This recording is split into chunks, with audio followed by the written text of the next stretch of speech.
नमस्कार साथियों, आपका बहुत स्वागत है आपके अपने YouTube परिवार event for study bye Sundaram में। मैं हूं सुंदरम त्रिपाठी और आज हम बोर्ड परीक्षा से रिलेटेड कुछ ऐसी टॉपिक, बड़ी ही दमदार टॉपिक स्नो, जी हाँ, उन्हीं की टॉपिक जिनकी रचनाएं बड़ी ही जोरदार, जबरदस्त और जिंदाबाद मानी जाती है। साहब रॉबर्ट फ्रॉस्ट की एक रचना है जिसका नाम है डस्ट ऑफ स्नो। डस्ट का मतलब होता है कण, ऑफ मतलब के, स्नो मतलब बर्फ। बर्फ के कण के बारे में जानेंगे कि जो छोटे छोटे बारीक बर्फ के कण होते हैं वो किस प्रकार से मेंटालिटी चेंज और मेंटालिटी डेवलपमेंट के लिए एक बहुत ही अहम हिस्सा रखते हैं। अगर बर्फ के कण किसी कवि के ऊपर गिरते हैं तो उसकी सारी मनोदशाएं परिवर्तित कर देते हैं। यही बर्फ के कण अगर गिलास में पड़ते हैं तो पानी को ठंडा कर देते हैं। यही बर्फ के कण अगर आपके चेहरे पर पड़ेंगे तो आपके चेहरे की साइन बढ़ जाएगी। मैं उसी डस्ट ऑफ स्नो की बात करने वाला हूं। आज हमारे चाचा रॉबर्ट फ्रॉस्ट फिर एक दमदार चैप्टर हमको दे रहे हैं जिसका नाम है डस्ट ऑफ स्नो। तो आइए पढ़ते हैं। आपको यहां लाइनें लिखी मिल जाएंगी।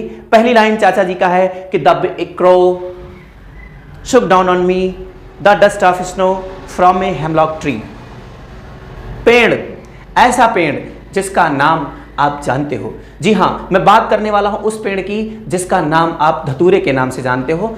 एक धतूरा का पेड़ है और हमारे काका रॉबर्ट फ्रॉस्ट बैठे हैं। क्यों बैठे हैं? क्योंकि उनका दिन का आधे से ज़्यादा टाइम सैड रह के, एकदम बिल्कुल बोरिंग टाइप में पूरा दिन उनका आधे से ज़्यादा हिस्से में सैड रहे, बहुत दुखी रहे। और जो बचा टाइम, जो शेष दिन का टाइम बचा, वो उनका परिवर्तित हो गया, चेंज हो गया। मतलब वो खुश हो गए। कैसे खुश हुए उन्हीं के बारे में बताते हैं कि एक छोटी सी चीज़ है, एक मामूली सी चीज़, उसकी कीमत तुम क्या जानो। एक मामूली सी चीज़ किसी भी व्यक्ति के mentality system, mind setup, sadness को दूर कर सकता है। मैं इस चैप्टर के बारे में पढ़ने जा रहा हूं। चाचा रॉबर्ट फ्रॉस्ट इस चैप्टर के बारे में बात कर रहे हैं। क्या कर रहे हैं? चलो भाई देखते हैं line. The way a crow, एक कौवा, शुक डाउन ऑन मी, मैं नीचे बैठा था और मेरे ऊपर बैठकर एक कौवे ने हिलाया। क्या हिलाया भाई, क्या हिलाया? अरे कुछ बताओ ना, क्लियर तो करो। क्या हिलाया? बर्फ के कण को हिला के गिराया। क्या बोल रहे सर, समझ में नहीं है? हाँ, समझ में नहीं आ रहा है। मतलब एक कौवा ऊपर की तरफ बैठा, कहां? फ्रॉम ये हेमलॉक ट्री, एक धतूरे के पेड़ पर कौवा आकर बैठा और उसने मेरे ऊपर पेड़ को हिलाकर छोटे से डस्ट ऑफ स्नो को गिरा दिया मेरे ऊपर।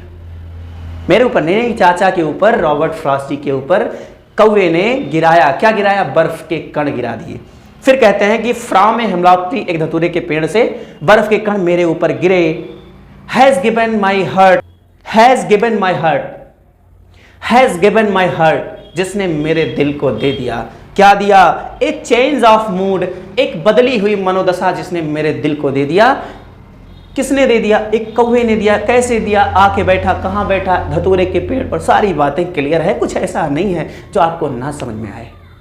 बात क्लियर है ना? फिर आगे चलते हैं। कहते हैं कि a change of mood and shaped some part of a day I had rued, दिन का कुछ हिस्सा जो मैंने बर्बाद कर दिया था और कुछ हिस्सा जो बचा था मैं उसको भी दुखी रह के बर्बाद कर देता। लेकिन नहीं, एक कौवा आया और उसने मेरी मनोदशाओं को एक परिवर्तित रूप दिया और मैं जितना दिन का शेष समय बचा मैं उसमें हैप्पी हैप्पी हो गया। चाचा बोलते हैं कि छोटी सी चीज डस्ट ऑफ स्नो इस प्रकार से हमारी मनोदशाओं को बदलकर हमें खुश कर दिया। आप भी खुश हो जाओ ना इस एक्सप्लेनेशन से। समझ में आया हो तो कमेंट में जरूर बोल देना भाई साहब। कमेंट में बोलते रहो यार, कुछ नहीं लगता, थोड़ा सा टाइम वेस्ट कर दो ना। शॉर्ट्स स्क्रॉल करते करते आप लोग इतना भी नहीं सोचते कि अगर कदाचित आपके नेत्र के समीप हमारा ये वीडियो पहुंच जाए तो आप लाइक और कमेंट कर दिया करो यार।